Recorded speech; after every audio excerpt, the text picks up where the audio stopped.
I cannot believe The Witcher 3 is 10 years old next year in 2025. That is insane. I still remember picking it up physically from a game here in the UK. I bought it on Xbox One, took it home, installed it, and fell in love with it. I did play the original Witcher back in the day, and Witcher 2 I played and really enjoyed, but it wasn't until The Witcher 3 that I fell in love with the Witcher universe, because CD Projekt Red did a phenomenal job with The Witcher 3 and just created one of the best games ever made. I mean, in my opinion, and a lot of other people's, but I'm just going by my opinion and speaking from myself. If you do not think The Witcher 3 is one of the best games ever made, that's absolutely fine. I'd like to study your brain, but it's absolutely fine. And the point of this video is I just started a new playthrough on Blood and Bones difficulty, and just to play it and enjoy it, and just get some Steam achievements, because I've bought this game as many times as I've bought Skyrim for multiple different consoles. I own The Witcher 3 on everything: Xbox, PlayStation, PC, and Nintendo Switch. I've put hundreds of hours into the Switch version, hundreds of hours into the Xbox version, hundreds of hours into the PlayStation version, and more recently just started playing more of it on Steam. And I'm just having a absolute whale of a time. And the fact that this game is nearly 10 years old, and ever since its most recent update, which came out last year, I believe, the game looks phenomenal in DirectX 12. DirectX 12 is a bit shifty with the PC version because it can crash from some silly things like equipping something and then it will crash the game, or loading in it will crash, but I seem to have navigated around that and fixed it. So besides that, the game runs really good. It does drop frames here and there in DirectX 12, which is unfortunate, but as we all know from PC gaming, DirectX 12 is a bit of a dick. So you just kind of live with it. I could play it in DirectX 11 and just negate all that, but it looks so good in DirectX 12. But that's not the main part. The game does look fantastic and does put a lot of other more modern games to shame. I recently enjoyed Star Wars Outlaws. I know it's not as great as what a lot of people wanted it to be, and I know it's not as good as Ubisoft and the developers could have made it, but I did enjoy it for what it was. But Witcher 3 just makes Star Wars Outlaws look like the older game that's nearly 10 years old. It's insane. And the main part of that is, of course, and I've always known, but I don't think I've ever really talked about it specifically, is that the side quests in The Witcher 3, no matter how small they are, even if they're just the random encounters that don't appear on notice boards, they are so meaty and well written and just so damn good. They are so good. Every single one of them I absolutely love. And the fact that CD Projekt Red, when they made this, was a lot smaller of a team than when they made Cyberpunk, it just blows my mind. Especially the fact that with all the different dialogue options and things that you can do and don't do in The Witcher 3, creating all these different outcomes and endings, and whatever happens to the characters, like the Baron, for example, depending on story choices you make, depends on whether he lives or dies, and there's just so much more, and it all has a massive knock-on effect. I'm still finding things that I've missed after many, many playthroughs of the game.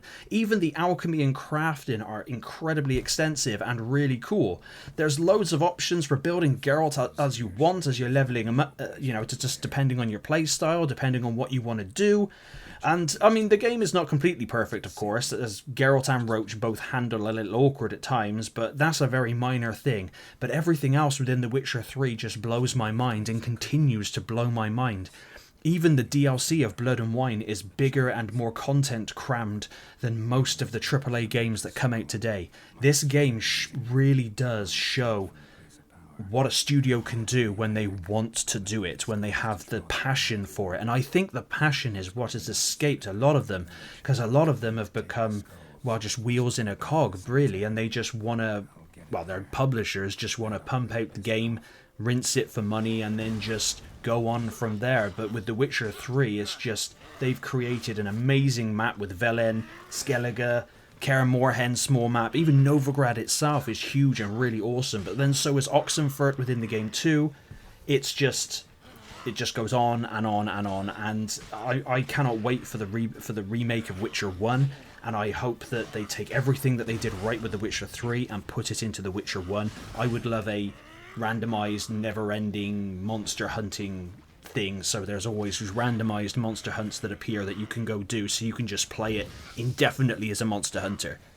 But seriously, playing this game and just once again just getting absolutely lost and drawn into it, and that hasn't really happened to me in a long time with a single player game. I have enjoyed recent single player games, but not really got drawn into it like I have with The Witcher 3. And time and time again and year after year, The Witcher 3 just proves to me why it's one of my favorite games of all time, up there with Final Fantasy 7 and the Final Fantasy 7 remakes. The only game that's come close recently with The Witcher 3 to me personally is Final Fantasy 7 Rebirth. That is a phenomenal remake, well, part 2 of a remake to the original Final Fantasy 7. But it's very, obviously I admit it's very cookie cutter with its areas, where it has the same things to do in every single place, whereas with The Witcher 3 there's loads of different monster hunts which also have different outcomes. Like with somebody's wife becoming a werewolf, you can either choose to just lie to him and tell him, now I tell you what, actually your wife's dead, or you can pursue it all the way to the end and you have to kill the werewolf who is his wife, which is really cool. There's that among other things as well. But seriously, The Witcher 3 just absolutely blows my mind. Please let me know in the comments down below if you're an avid Witcher 3 fan, or if you're someone who has never checked it out before. It always goes on offer for about a tenner with all of its DLC, and I am telling you now, no matter on what console you get it, or on PC, if you can get The Witcher 3 for £10 with all of its DLC, you are winning at life. That is so much content and value there. The Witcher 3 is rammed with so many points of interest, monster hunts, treasure hunts, side quests, main quests. There's Gwent, which I haven't really mentioned, of course, but I don't really play Gwent all that much, but it is a really cool side game mode. Witcher 3 is one of the kings of video games, and one of the best games, if not the best game for me within the last decade. But please let me know what you think about it down below, and as always, thank you very much for watching.